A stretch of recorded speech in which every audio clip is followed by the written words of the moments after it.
उसके जवाब क्या क्या है। ठीक हो गया, शुक्रिया। और ये जो 1755 हदीस है, इसमें वो जो आप सल्लम एक यानी कि जो लोंडी आई उसका बार बार सहाबी से मांग रहे हैं कि भाई ये मुझे दे दो, ये मुझे दे दो, ये तो मतलब एक गलत चीज नहीं लगती कि एक नबी किसी लड़की की खूबसूरती देख के मांग रहे हैं उससे कि भाई ये मुझे दे दो? नहीं, आप तो कोई दूसरा सवाल कर रहे थे, ये उस हदीस में तो नहीं है, कोई दूसरी हदीस आ गई अब। नहीं नहीं, ये 1755 हदीस आपने जरा वो, देख लो। हाँ तो बहरहाल अब ये आपके में चूंकि अब टाइम बहुत कम रह गया है, उसका भी सवाल चले अब अगली मरतबा आ जाइए, मैं उसका जवाब दूंगा इंशाल्लाह, ठीक है। चले, ठीक है, बहुत शुक्रिया, अस्सलाम वालेकुम। हजरत, एक बात यहाँ पे मैं कहना चाहता हूँ कि आज इस टाइम पे मतलब ये जो चल रहा है 2 3 4 साल का वक्फा हो गया ये काम करते हुए, 3 साल तो हो ही गए लगभग।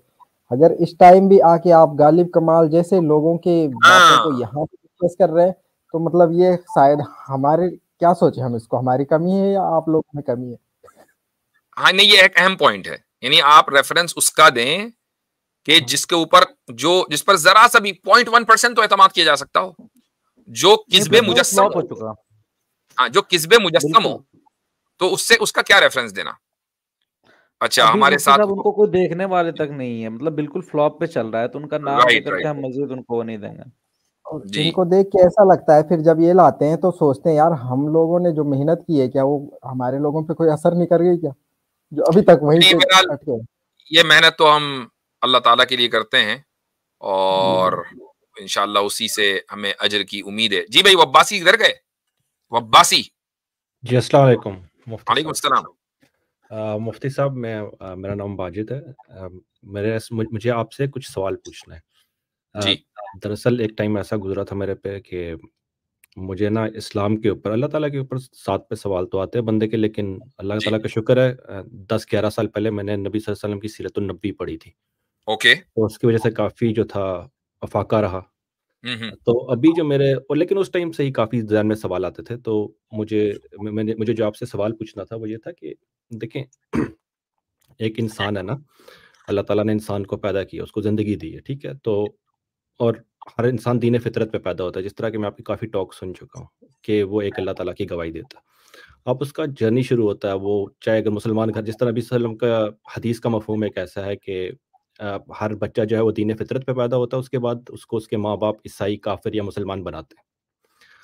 तो तो मुझे थोड़ी-सी कन्फ्यूज़न इसके मामले में ये थी कि अच्छा वो मुसलमान तो नहीं पैदा होता, लेकिन एक अल्लाह ताला के ऊपर उसका ईमान होता है। तो अब मैं यहाँ से चलता हूँ, वो बच्चा 10 साल का हुआ, उसने नमाज़ पढ़नी शुरू की, उसके माँ-बाप ने उसको सिखाया, वो नमाज़ पढ़ रहा है। अब मिसाल के तौर पे उसके ऊपर कोई मुश्किल आती है, कुछ होता है उसका, तो वो जो है वो अल्लाह ताला से दुआ माँगता है, अल्लाह ताला मुझे आप मेरे लिए आसानी पैदा फरमाएँ। वो अगर हिंदू है तो वो मंदिर जाएगा। तो उस स्टेज के आगे से क्या इंसान के अंदर, और फिर वो बालिग हो जाता है। जब यानी कि जब वो बालिग हो जाता है, उसका मतलब ये है कि वो फिर फ्री उसके पास विल है, उसके माँ-बाप को उसके ऊपर ज़ोर नहीं, जिस तरह आपकी स्ट्रीम में शुरू से हैं, तो जिस तरह आपने कहा था कि एक बच्चा जो है मर्ज़ी की शादी कर लेगा, लेकिन दीन अपनी मर्ज़ी का नहीं चूज़ कर सकता। लेकिन वो अब ठीक है, बालिग हो गया, बड़ा हो गया, अब वो फैमिली चलाने के काबिल हुआ है, तो वो कुछ भी चूज़ कर सकता है। तो यहाँ उसको क्या करना चाहिए कि वो अल्लाह ताला के सच्चे खुदा के करीब है? मिसाल के तौर पे एक बंदा है, वो नमाज़ पढ़ता है, जिस तरह काफ़ी ज़्यादा भाई ऐसे हैं जो हमारे पास आते हैं कि जिन्होंने इस्लाम छोड़ दिया, वापस आ गए, कुछ ऐसे हैं कि जो मुल्हिद हो गए। तो इंसान को क्या चीज़ वो करनी चाहिए कि उसका दिल गवाही दे कि अल्लाह ताला एक है, और जो कलाम है ना, क्योंकि अल्लाह ताला कुरान मजीद में तो यही कहते हैं ना कि दिलों की गवाही, यानी कि पुख्ता ईमान जो है, जिस तरह सहाबा कराम का ईमान था, या जिस तरह हम देखते हैं कि लोगों का आपको मेरे सवाल की सेंस बन रही है? बेशक आप मुझे साथ लेके चल सकते हैं। ठीक है, आपने ये कहा कि बालिग होने के बाद एक बच्चे को, जब बच्चा बालिग हो गया, अब उस बंदे को क्या करना चाहिए कि वो सही रास्ते पर आ जाए, या ये जानने के लिए कि वो सही रास्ते पर है या नहीं, ये मकसद था आपका?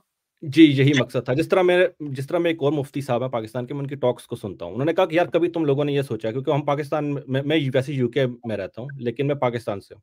तो उन्होंने कहा यार कभी तुमने ये सवाल पूछा अपने आप से, एज़ अ मुस्लिम, वो लड़कों को नसीहत कर रहे थे कि यार क़यामत के दिन तुम उठो और तुम्हें ऐसा लगे कि हिंदुइज़्म सच था या इस्लाम सच था। तुमने कभी इस्लाम के ऊपर रिसर्च की? यानी कि तुम लोगों ने पढ़ा कभी इस्लाम को, अल्लाह ताला को सही जाना तुमने कभी? कि सही। तुम लोगों को बता सको कि यार मैं अल्लाह ताला के ऊपर इसलिए ठीक है, ईमान रखता हूँ कि मैं बता देता हूँ आपको।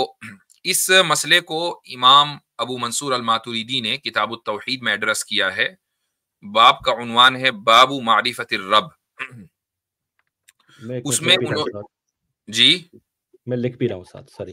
ठीक है। ये बाब शुरू होता है 187 पेज नंबर से, जहां तक मुझे याद है।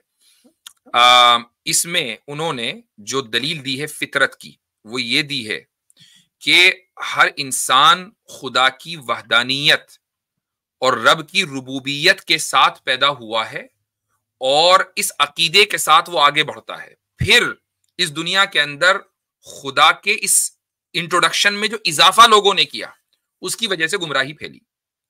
किसी ने कहा कि जी खुदा है तो एक और माबूद भी है, लेकिन उसके अंदर कुछ इंसानी सिफात भी हैं। ये वो लोग हैं जो क्रिश्चियंस हैं कि खुदा की बीवी और बच्चे बना लिए उन्होंने। कुछ ने कहा कि वो नहीं, बीवी बच्चे तो नहीं है, इसके अलावा दूसरी इंसानी सिफात हैं, इनको हम मुजस्सिमा कहते हैं कि जिन्होंने खुदा का जिस्म करार दे दिया। ऐसे ही कुछ मुशरिकीन है जिन्होंने कहा कि नहीं, खुदा एक है, खुदा की रुबूबियत के भी वो कायल हैं, लेकिन साथ में ये भी कहते हैं कि रुबूबियत यानी दूसरे जो चीजें हैं वो खुदा तक पहुंचाने वाली है, लिहाजा हम दूसरों की इबादत करेंगे। इस तरीके से खुदा के इंट्रोडक्शन के अंदर डिस्टोर्शन लोग करते रहे, लेकिन असल जो बुनियादी चीज है वो है उसका एक होना और उसका रब होना। अब जब ये तमाम मज़ाहिब इसके ऊपर मुत्तफिक हैं, तो अब देखना है कि ये अकीदा अपने प्योरेस्ट फॉर्म में कहां एग्जिस्ट करता है। क्या क्रिश्चियनिटी में करता है, क्या जूडाइज्म में करता है, हिंदुइज्म में करता है? नहीं। अब वो जो मुफ्ती साहब हैं, अच्छा हुआ कि आपने उनका नाम नहीं लिया, उन्होंने कहा कि क्या कभी तुमने सोचा है कि तुम कयामत में उठो और देखो कि यार ये तो हिंदुइज्म सच निकला। भाई, जिस मजहब में कयामत का तसव्वुर ही नहीं है, वो सच कैसा हो सकता है? ठीक है, ये भी तो सवाल सोचने की बात है ना। तो मजहब तो वो सच हो सकता है कयामत में उठने के बाद कि जो मजहब कयामत का तसव्वुर दे। ये मजहब तो कयामत का तसव्वुर ही नहीं देता, तो ये डिस्क्वालीफाई हो गया। इसी तरीके से हर वो फिक्र, हर वो आइडियोलॉजी, हर वो मजहब जो खुदा के इस बुनियादी कॉन्सेप्ट, उसका एक होना और उसका रब होना, इसमें जरा सा भी इजाफा कर दे, जरा सा भी उसको ट्विस्ट कर दे, जरा सा भी उसको बदल दे, वो मजहब सच्चा नहीं हो सकता। आपको प्योरेस्ट फॉर्म में वन को वन ही मानना पड़ेगा, एक को एक मानना पड़ेगा, यक्ता को यक्ता मानना पड़ेगा। वो मजहब जो इस बात की तालीम दे रहा है वो इस्लाम के अलावा कोई दूसरा मजहब नहीं है। सही, जज़ाकुमुल्लाह। आपने आपने जो मुझे जवाब दिया, माशाल्लाह, इसका मुझे कभी ज़हन में आया नहीं। अल्लाह ताला आपको जज़ा दे इसकी। लेकिन एक और चीज़ है मेरे पास। जिस तरह देखें, जिस तरह अल्लाह ताला की जब इंसान अल्लाह ताला को मानता है ना, तो ज़ाहिर सी बात है, फिर अल्लाह ताला के अंदर कलाम की क्वालिटी है, जिसकी वजह से अल्लाह ताला ने मुख्तलिफ किताबें उतारी और आखिरी किताब कुरान मजीद है। अब जैसे कुफ़ारे मक्का थे, कुफ़ारे मक्का जब नबी सल्लल्लाहु अलैहि वसल्लम कुरान मजीद सुनते थे तो वो कहते थे कि ये इंसान का कलाम नहीं हो सकता, या तो ये अल्लाह का कलाम है या ये जादू है। उनके दो आर्गुमेंट्स थे। लेकिन जिस तरह मैं अरबी स्पीकिंग तो नहीं हूँ, मैं तो उर्दू बोलता हूँ, लेकिन माशाल्लाह आपने जैसे अरबी पढ़ी है, अब मिसाल के तौर पर जब इंसान कुरान खोलता है, तो जिस तरह कुफ़ारे मक्का तो अहले ज़ुबान थे, उनको कैसे पता? तो एक एज एन अजमी, as a non Arabic speaker, मुझे कैसे पता चल सकता है कि कुरान जी अल्लाह ताला की किताब है? कुरान का जो मौजिज़ा है वो सिर्फ उसकी फसाहत और उसकी ज़बान व बयान नहीं है, यानी ये तो है ही।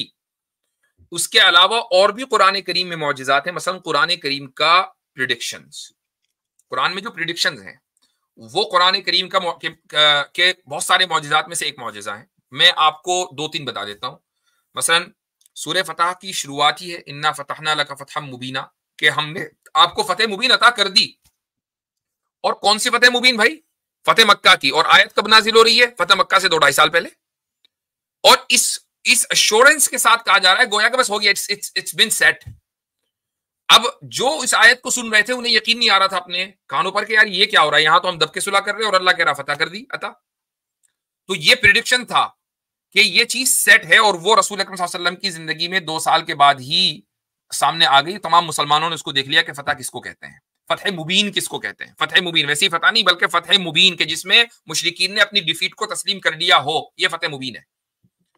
पहला प्रेडिक्शन। दूसरा प्रेडिक्शन सूरह रूम को पढ़ लीजिए, ये कुरान करीम का प्रेडिक्शन है। तीसरा प्रेडिक्शन सूरह लहब, उसमें अबू लहब की जिंदगी में कह दिया गया कि ये कुफर की हालत में ही मरेगा, जहन्नम में जलेगा, कुफर की हालत में मरेगा। इसलिए तो हो सकता था कि अबू लहब कुरान के इस नैरेटिव को गलत साबित करने के लिए कह देता कि देखो जी मैं तो मोहम्मद का कलमा पढ़ रहा हूं, देखो मैं तो नहीं जलूंगा। एक काफिर को मुनाफिक बनने में कितना टाइम लगता है भाई? तो वो रसूल अकरम सल्लल्लाहु अलैहि वसल्लम के इस आर्गुमेंट को तोड़ने के लिए कह देता, नहीं कहा, कुफर की हालत में ही मरा। रसूल अकरम सल्लल्लाहु अलैहि वसल्लम के डिनायल और आपके लाए हुए पैगाम को डिनाई करते हुए ही मरा। ये तीसरा प्रेडिक्शन है। इस तरह के बहुत सारे प्रेडिक्शंस कुरान करीम में है। तो ये नहीं कि अगर एक आदमी जबान व बयान से वाकिफ नहीं है, फसाहत व बलागत से वाकिफ नहीं, तो अब कुरान के इस मुअजिजे को वो समझ ही नहीं सकता। ठीक है, सही सही, जज़ाकुमुल्लाह खैर। एक बात मैं और ऐड करना चाहूँगा, आप इंजीनियर मोहम्मद अली मिर्ज़ा के बारे में कुछ फरमा रहे थे, तो मैं उनको काफ़ी टाइम सुनता रहा हूँ, लेकिन मैं उनको जी। सुनता था ये देखने के लिए, क्योंकि मुझे पता था कि ये बंदा फितना है ना। तो एक कह रहे थे कि एक भाई ने कमेंट लिखा था कि उन्होंने मंजी ठोक दी है, क्योंकि मैं खुद पिंडी से हूँ तो मुझे इसका आइडिया है। उन्होंने तौहीद की भी मंजी ठोक दी भाई। उन्होंने काफ़ी डिस्टिंक्शन कर दी है एक मुसलमान मुशरिक के बारे में और एक काफिर मुशरिक के बारे में। वो कहते हैं कि मुसलमान मुशरिक जो है वो जन्नत में जाएगा, और उन्होंने उसका रेफरेंस दिया उस हदीस से जिसमें नबी सल्लम फरमाते हैं, यानी कि उसके हदीस का मफहूम ऐसा है कि नबी सल्लम ने फरमाया कि बनी इसराइल का एक बंदा मर गया और उसने ये किया कि अपने वारिस वरसा को उसने ये कहा कि उसने कहा कि मुझे जला देना, मुझे जला देना। हाँ। तो इससे उन्होंने ये चीज़ निकाली कि वो बंदा जो था वो मोमिन मुशरिक था, क्योंकि वो ये नहीं जानता था कि अल्लाह ताला जो है वो मुझे इकट्ठा कर सकते हैं। तो उन्होंने काफ़ी मंजियाँ ठोकी हुई हैं, उसमें से एक ये भी शामिल है। लेकिन मुफ्ती साहब, अल्लाह ताला आपको जज़ा दे, अल्लाह ताला आपके इल्म में बरकत दे इंशाल्लाह। आमीन आमीन। दोबारा मैं कुछ पढ़ूंगा और फिर मैं मज़ीद आपके पास आऊँगा। बेहतर है, चलें, ठीक है। जज़ाकुमुल्लाह। बारकल्लाह फीकुम। टाइम हो गया है 3 घंटे 11 मिनट। मैं 1-2 कॉलर और ले रहा हूँ क्विकली जो इस वक्त मेरे सामने मौजूद हैं।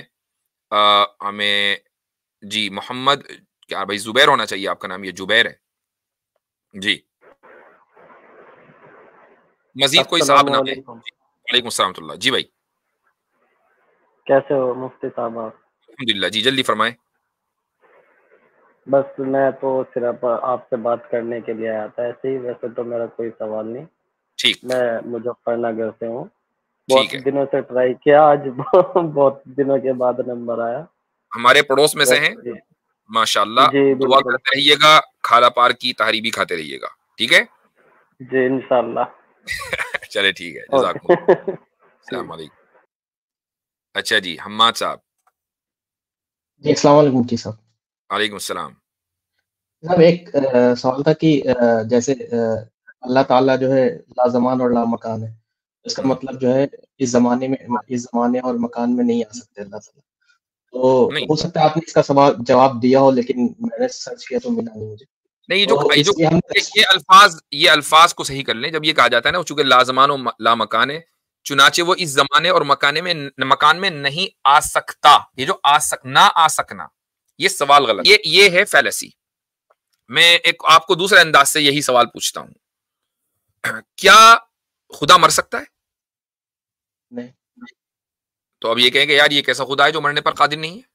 दुनिया तो खुदकुशी कर लेती है और खुदा नहीं कर पाएगा, ये क्या बात हुई? क्या ये सवाल माकूल है? नहीं। अच्छा, क्या खुदा जो कि हर चीज के ऊपर कुदरत रखता है, ये कहे कि नहीं भाई मैं आज से हर चीज पर कुदरत नहीं रखता, यानी वो अनलिमिटेड लिमिटेड बन जाए, क्या ये सवाल माकूल है? कोई ये कहे कि क्या खुदा अनलिमिटेड से लिमिटेड बन सकता है? जी, जी। ऐसे ही अगर कोई लाजमानो लामकान है और खुदा लाजमानो लामकान है, तो वो अनलिमिटेड है। जमानो मकान में आते ही वो लिमिटेड बन जाएगा। तो ये सवाल कि क्या अनलिमिटेड लिमिटेड बन सकता है, ये सवाल नामाकूल है। जी, जी। ठीक है। ठीक, चलें, जज़ाकुमुल्लाह। टी शाह। अस्सलाम वालेकुम। अस्सलाम। जी, मेरा एक सवाल था। जी, ईमान और जहालत में क्या डिफरेंस है? जिस तरीके से हम किसी नॉन मुस्लिम को आप देखते हैं, मुल्हिद हैं? हिंदू हो या जी नहीं, मुसलमान है? मुसलमान हूँ। मुसलमान है। जी, जी। आपने कहा ईमान और जिहालत में। जी, जी, ईमान और जहालत में क्या? मतलब इन दोनों में ये सवाल कैसा हुआ? मैं सवाल का सेंस नहीं समझ पा रहा हूँ। सर हाँ, थोड़ा मेरे सवाल कहने का मतलब, फॉर एग्जांपल कोई हिंदू है सर, उसको भी अपने जैसे खुदाओं पे वही ईमान है ना, जिस तरीके से हमें मतलब अल्लाह ताला पे। तो मतलब ठीक है। डिफरेंस क्या रही मतलब उनके यकीन में और हमारे ईमान में? देखिए, उनके और हमारे ईमान में जो डिफरेंस है वो ये है कि उनके यहाँ बेईमानी भी ईमान है, ठीक है। हमारे यहाँ बेईमानी ईमान नहीं है। आप किसी हिंदू से पूछें कि भाई मैं खुदा को मानता नहीं हूं, मैं फिर भी हिंदू हूं, कहने लगा आप भी हिंदू, नो टेंशन। एक आदमी कहे कि मैं एक मानता हूं, मैं हिंदू हूं, कहने लगा आप भी। एक आदमी कहे मैं 100 खुदा को मानता हूं, कि नहीं आप 100 करोड़ों को माने, नो टेंशन। तो आप बेईमानी भी ईमान बन गई ना। जी। जी, मतलब मैंने स्पेसिफिकली हिंदुओं को नहीं कहा, मतलब कोई भी नॉन मुस्लिम अगर हो। चूंकि आपने हिंदुओं के लिए, इसलिए मैंने कहा कि उनके यहां तो बेईमानी भी ईमान है, हमारे यहां ईमान ही ईमान है। अब आप ये कहें कि नहीं भाई फिर क्रिश्चियनिटी को ले लो, तो मुझे एक बात बताइए कि जिस खुदा के ऊपर आप ये ईमान रख रहे हैं कि वो एक है, उसको फिर ये कहें कि वो 3 है, ये बेईमानी का ईमान है भैया। तो वो एक है या 3 है? वो ये दोनों चीजें कैसे सही हो सकती हैं? तो बेईमानी के साथ ईमान जमा नहीं होगा। हाँ, जिहालत के साथ हो सकता है। जिहालत का मतलब ये नहीं है कि इग्नोरेंस, यानी बिल्कुल एक आदमी को कुछ दुनिया में पता ना हो। जिहालत का मतलब ये है कि जितना हमें खुदा ने बता दिया हम उतना ही जानते, उससे ज्यादा नहीं जानते, उससे ज्यादा न जानना। खुदा के मुकाबले में हमारे अंदर जिहालत है, इस बात का हमें फख्र है खुदा के मुकाबले में, ठीक है। तो खुदा का इल्म जो है वो और हमारा इल्म बराबर नहीं है। इस जिहालत के साथ ईमान जमा हो सकता है, नो प्रॉब्लम, बल्कि होना चाहिए, क्योंकि हम खुदा को मुकम्मल तरीके से जान नहीं सकते। ठीक है, चलें जी, शुक्रिया, जज़ाकुमुल्लाह। अगले लास्ट कॉलर हैं इब्राहिम सिद्दीकी।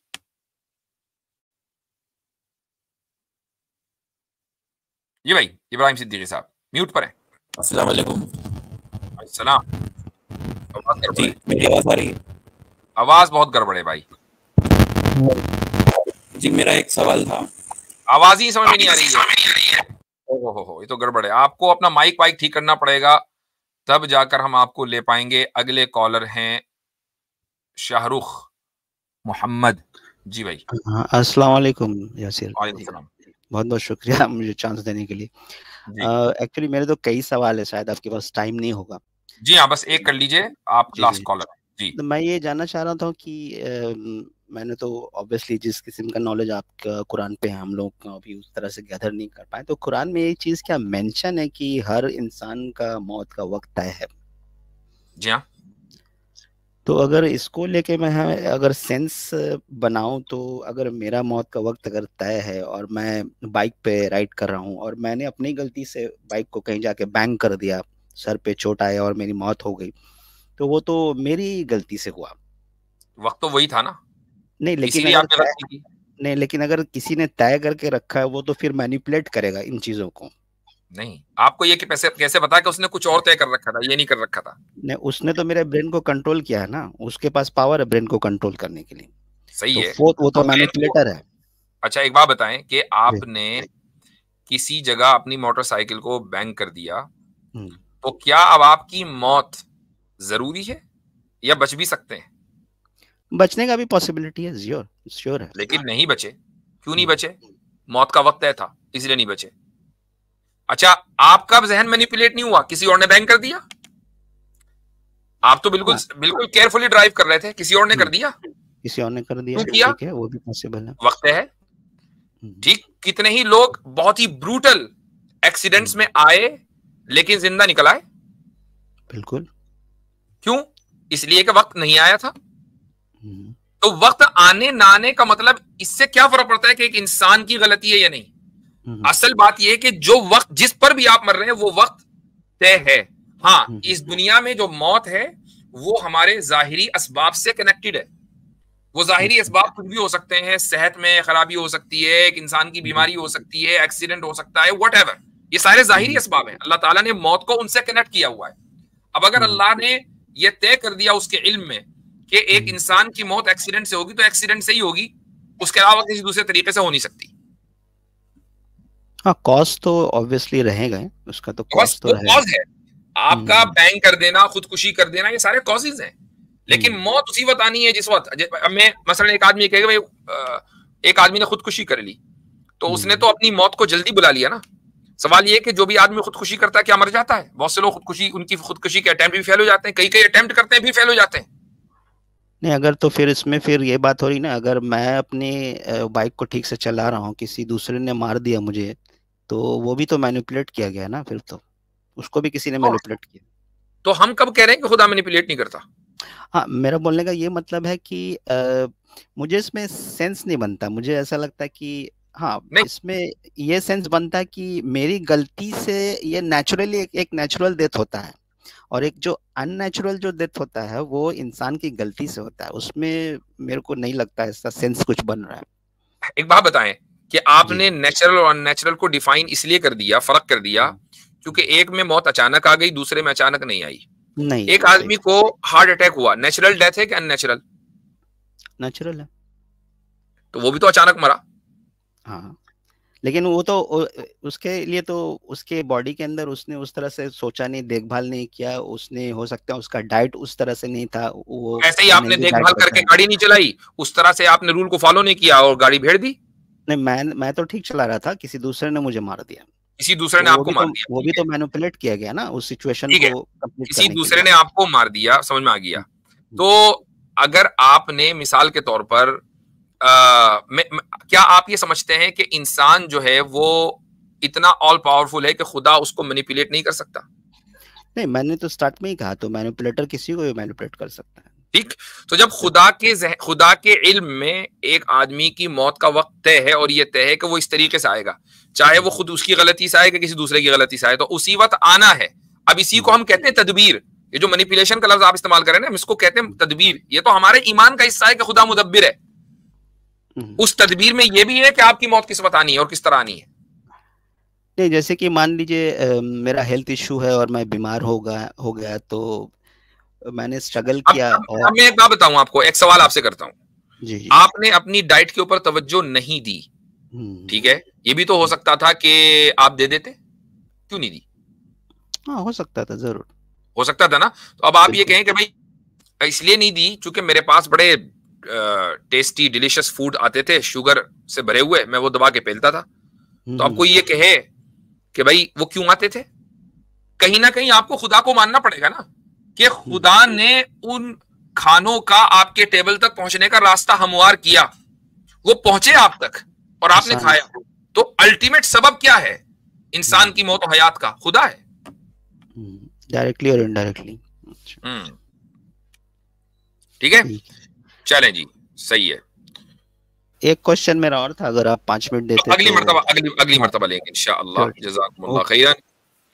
अच्छा भाई, तो आज जी ये पीछे बैक स्टेज में वो साहब आ रखे हैं जिन्होंने आमिर हक साहब से वो बात की थी, तो कह रहे हैं कि मैंने उनका शुक्रिया अदा करना था, उन्होंने जो रुजू कौन सी बात की थी? कौन साहब है?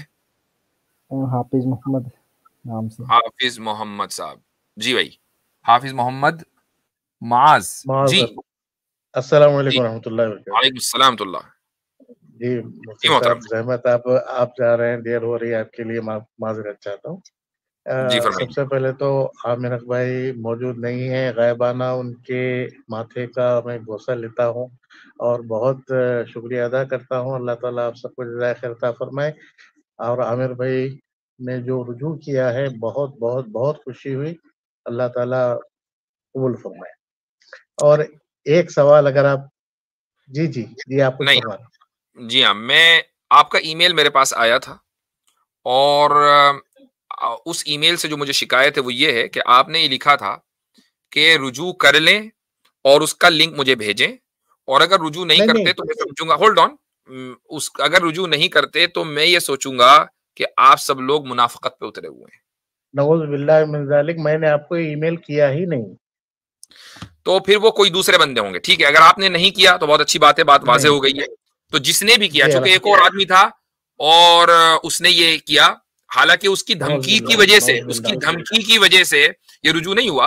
रुजू तो बहरहाल करना था, अगर चूंकि मैंने तो नहीं सुना, आमिर वो लोगों ने तवज्जो दिलाई, आमिर भाई ने उसको रुजू कर लिया, बात खत्म हो गई। लेकिन अगर ऐसे कोई भी साहब ये समझ रहे हो कि जी फिर वो हमें देखना बंद कर दें, क्योंकि आपको नहीं कर रहा हूं, हाँ, फिर वो अगर ये इतना ज्यादा बदएतमादी है ना तो फिर वो कहीं और किसी और को नहीं, मैं तो डरते उस दिन मैं बोला था मुफ्ती साहब, और मैं गायबाना में घुसता भी स्ट्रीम में 3 घंटे तक मैं घुसने की कोशिश किया, लेकिन मैं इंटर नहीं हो सका। ठीक है, चलिए कोई बात नहीं, दैट्स फाइन। बस उनके लिए मेरा गायबाना बोसा है उनके माथे के, बस इससे ज्यादा मैं कुछ नहीं कर सकता। फ्लाइंग किस दे दिया? जी ठीक है, बस चलिए सही। एक मैंने मुफ्ती साहब एक छोटा सवाल, ये जो अशार होते मुफ्ती साहब, बाज़ वक़्त बाज़ शोरा के बड़े तकलीफ दे होते हैं, और कुछ मेरे फ़ेसबुक पे भी जो है बहुत सारा थोड़ा चल रहा है ये मामला। एक शेर है जैसा, उसको हम क्या शरई तौर पे क्या उसकी नकीर करना है या खामोश हो जाना? जैसे पैगंबरों ने कहा था कि झूठ हारेगा, मुशाहिदा तो ये कहता है कि यानी उसका मतलब ये है कि पैगंबरों ने कहा था कि झूठ हारेगा, मुशाहिदा कुछ उल्टा कह रहा है, ऐसा वो शेर है। और एक साहब जो है, एक शायर साहब हज पे जाके आए, जाके आने के बाद वो जो है अपने किताब का नाम ये लिखते हैं, नऊज़ बिल्लाहि मिन ज़ालिक, अल्लाह मियाँ का कोठा, सफरनामा हज। ला हौल वला कुव्वत। ला खैर हौल ठीक वला है, अब इनको नहीं, अब इनके शरई तौर पे ज़रा हाँ, ये तो बहरहाल तौहीन आमेज उन्वान है। कोठे का लफ्ज जो है वो हमारे यहाँ उर्दू जबान में एक खास मफहूम रखता है, और बैतुल्लाह का ये तर्जुमा करना बैतुल्लाह की तौहीन, शाइरुल्लाह की तौहीन, खुदा की तौहीन। तो अगर वो वाकई मुसलमान है, हज पे जाकर आए तो मुसलमान ही होंगे, तो भाई तौबा वबा करें और उस किताब का टाइटल बदलें, इसका उन्वान बदलें, और ऐसी किताब जो है वो काबिल ज़ब्त होनी चाहिए। रही बात अशार की जो आपने उससे पहले जिक्र किया, जब तक कि वो शेर नहीं आएगा, जब इस शेर भी अगर किसी वो कसीदे का हिस्सा है तो आगे पीछे देखकर ही फैसला होगा। मैं उसके ऊपर वो शेर भी आपने नहीं कहा, उसका मफहूम जिक्र किया, तो जब अगर वो शेर हो, हाँ, पैगंबरों ने कहा था कि झूठ हारेगा, मैं वही कह रहा हूँ, मुशाहिदा ये कहता है, हाँ, तो मसलन यानी शायर आगे क्या कहना चाह रहा है? बात तो सही है कि पैगंबरों ने कहा था झूठ हारेगा, मुशाहिदा ये कहता है मसलन कि झूठ नहीं हार रहा है, तो हो सकता है तो कुछ और कहता है, मुशाहिदा कुछ और कह रहा है। चले, हो सकता है ये भी शायर कहना चाह रहा हो कि बात पैगंबरी की सही है, अगरचे मुशाहिदा कुछ और कह रहा है, ये भी तो कह सकता था ना शायर, हो सकता है कहना चाह रहा हो। जी। तो ये हमें देखना पड़ेगा कि आगे पीछे का अशार कौन से हैं, तो इसलिए हम ब्लैंकेट स्टेटमेंट नहीं दे सकते। जी बेशक। जज़ाकुमुल्लाह खैरन। जज़ाकुमुल्लाह खैरन। चले, बहुत बहुत शुक्रिया आप हज़रात का, बारकाल्लाहु फीकुम। बार आज तकलीफ दे रहा हूँ। ये कमेंट में एक इस्लाम कबूल करना चाहते हैं, तो कमेंट में और भी लोग कह रहे हैं कि इनको शायद क्या पता ले, चले जल्दी से ले, बिल्कुल ले। कौन साहब है? नहीं, ये नहीं है अभी, अब नहीं है, ज्वाइन नहीं है, इन्होंने अभी कमेंट किया है कि मैं ज्वाइन करना चाहता हूं। तो भाई जो साहब अगर इस्लाम कबूल करना चाहते हैं और वाकई इस्लाम कबूल करना चाहते हैं, 2-3 मिनट होंगे इंशाल्लाह में, आप अपना नाम लिखें। हाँ, सबसे पहले तो अपना नाम लिख दें कमेंट में ही। आप ये है कार्तिक को तो भाई जगह बनाएं, और जितने भी अफराद हैं, चूंकि अब मजीद हम क्वेश्चन नहीं ले रहे, तो आप सभी हजरात से गुजारिश है कि अगली मरतबा आ जाए फिर, तो कार्तिक के लिए जगह बनाए भाई। इब्राहिम सिद्दीकी बैक स्टेज खाली कर दें, आपसे बात हो चुकी थी या नहीं हो पाई थी? मतलब मैंने 2 तकलीफ देनी थी, एक तो दे दी, अब दूसरा ये है कि कमेंट में ना 1-2 मॉडरेटर को थोड़ा बढ़ा दीजिए, क्योंकि हमारे 2 मॉडरेटर जो है वो गायब हैं, हबीब भाई और वो क्या नाम है, अच्छा, ये जो शख्स जिनको हम लोग एंड कर रहे हैं उसको थोड़ा ध्यान रखिएगा आतिफ भाई, अगर जी बिल्कुल, अगर वो कुछ और करते हैं तो, क्योंकि उनके बारे में दूसरे भी कमेंट्स हैं। अच्छा, ठीक है, तो कोई और बात तो होगी नहीं उनसे, चाहे वो कुछ भी करें। तो इसके अलावा जी भाई कार्तिक साहब जल्दी आए।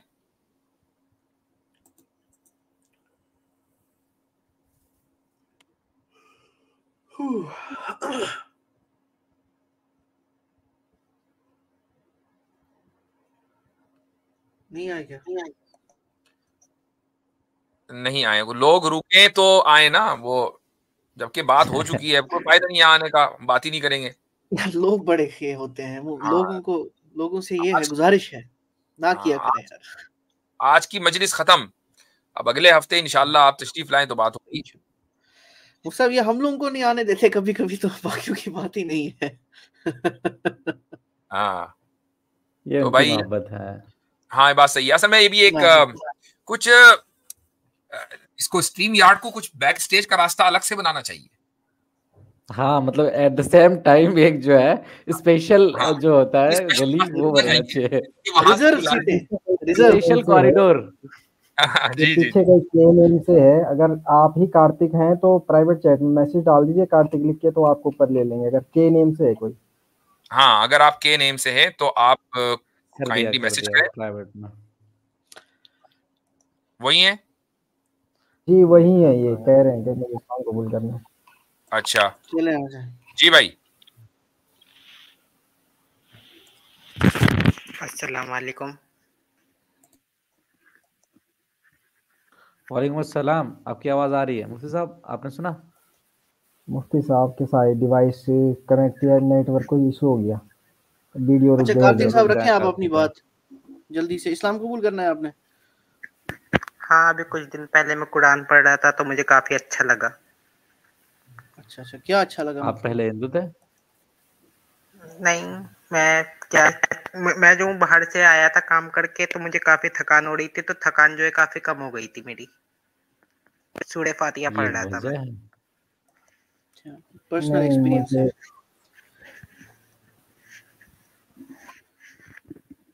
खैर मुफ्ती साहब का वेट करता है, बट बड़ा ट्रोल लग रहे हैं मुझे, तो ट्रोल लग रहे हैं। हेलो, जगह बनाए मुफ्ती साहब के लिए। मुफ्ती साहब बोल रहे हैं जगह बनाए। अरे यार रुक जाए भाई थोड़ा देर, भाई और लोगों इनको थोड़ी देर के लिए बैक कर दें के साहब प्लीज। अच्छा कोई कह रहा था रुक जाए आप लोग, 2 मिनट रुक जाए भाई, मुफ्ती साहब ने तो आना है। मुफ्ती साहब नहीं आएंगे तो आप लोग आके क्या करेंगे? वैसे अब किसी को लेना नहीं है जी हजरत। दूल्हे को आने दो भाई। किसी से बात नहीं होगी तो आप लोग ज्वाइन करके आपको कोई फायदा नहीं। मुफ्ती साहब आ जाएं, जगह खाली है।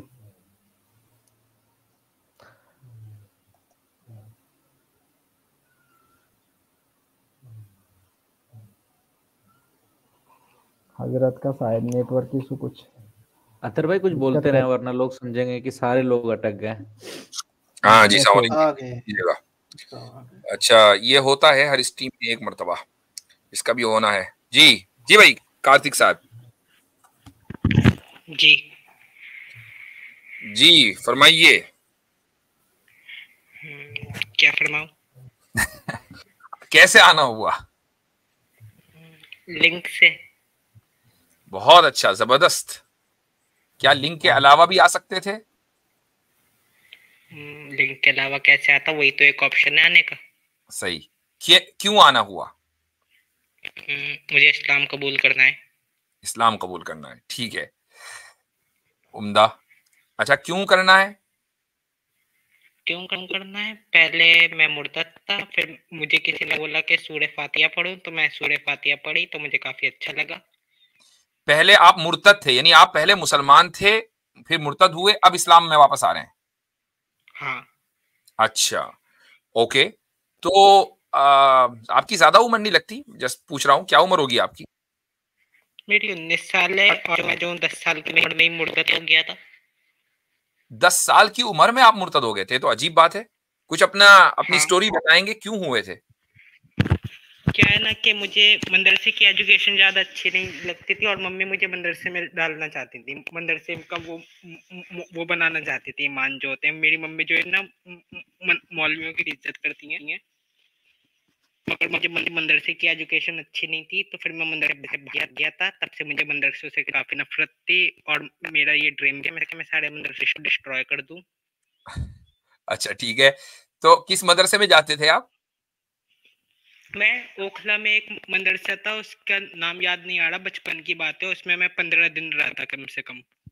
अच्छा ठीक है, चले खैर वो बचपन की बात है, वरना जाहिर है 15 दिन में बंदा जो है ये सोचेगा अब सारे मदरसों को डिस्ट्रॉय करना है, तो ये अजीब बात है। लेकिन चूंकि बचपन की बात है, 10 साल की बात, थोड़ा टॉर्चर हुआ था ना, तो इसलिए मुझे गुस्सा आ रहा था। अच्छा टॉर्चर तो स्कूलों में भी होता है, स्कूल पे नहीं आया गुस्सा? स्कूल पे नहीं और ये आया। मदरसा कब से हो गया भाई? ये मुझे तो ठीक नहीं लग रहा ये। हाँ ये थोड़ा सा मशकूक सा लग रहा है मामला। अच्छा एक बात बताएं, आपने 10 साल की उम्र के बाद कभी नमाज पढ़ी? मैंने नहीं कभी जिंदगी में नमाज 10 साल की उम्र से पहले पढ़ी? 10 साल की उम्र से पहले मैं बस ईद की नमाज पढ़ने जाता था और घर पे आके कहता था मम्मी नमाज पढ़ के आ गया, ईदी दे दो। और फिर जब मैं थोड़ा बड़ा हुआ था तो जो मैं ईद वाले दिन गली में से घूम के आ जाता था और मम्मी से कहता था ईदी दे दो, बस होगी मेरी। तो आप अपने फादर के साथ नहीं जाते थे? मेरे पापा ही नहीं है। अच्छा ठीक। आपके घर में कोई बड़ा है मर्द? नहीं, मेरे 2 बड़े भाई हैं, उनसे ज्यादा बनती नहीं है, अलग रहता हूँ मैं बचपन से ही? हाँ। अच्छा ठीक है, चले सही है। तो आप अब वापस आना चाहते हैं तो बात खत्म। चलो आप आपको पता है कि वापस कैसे आते हैं? आप पढ़ें कलमा। ला इलाहा इल्लल्लाह मुहम्मदुर रसूलुल्लाह। अच्छा, चले मैं आपको जैसा मैं कह रहा हूँ उस तरह करिएगा कि अरबी में पढ़ें अशहदु अल्लाह अशहदु अल्लाह इलाहा इलाहा इल्लल्लाह इल्लल्लाह व अशहदु अन्ना अन्ना मुहम्मदन अब्दुहु व रसूलुहु। मैं गवाही देता हूँ कि अलावा आवाज नहीं आई आपकी। के अल्लाह के अलावा कोई माबूद नहीं है और मैं गवाही देता हूँ कि मोहम्मद सल्लल्लाहु अलैहि वसल्लम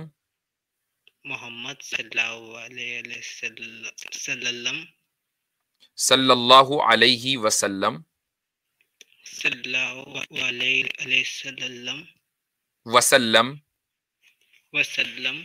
अल्लाह के रसूल और उसके बंदे हैं। अच्छा जी, माशाअल्लाह। अब ये बताएं, आप ओखला में ही रहते हैं अभी या कहीं और चले गए? नहीं, अभी तो मैं तुगलकाबाद हिंदोड़ी में रहता हूँ। क्या ना कि मैंने वहाँ पे कुछ ठीक, कोई मसला नहीं, दैट्स फाइन, होल्ड ऑन। आप कहीं भी रहते हो, दिल्ली में रहते हैं, तो दिल्ली में ऐसी बहुत सारी मसाजिद हैं कि जहाँ पर तुगलकाबाद हमदर्द यूनिवर्सिटी में जो मस्जिद है, कभी गए वहाँ?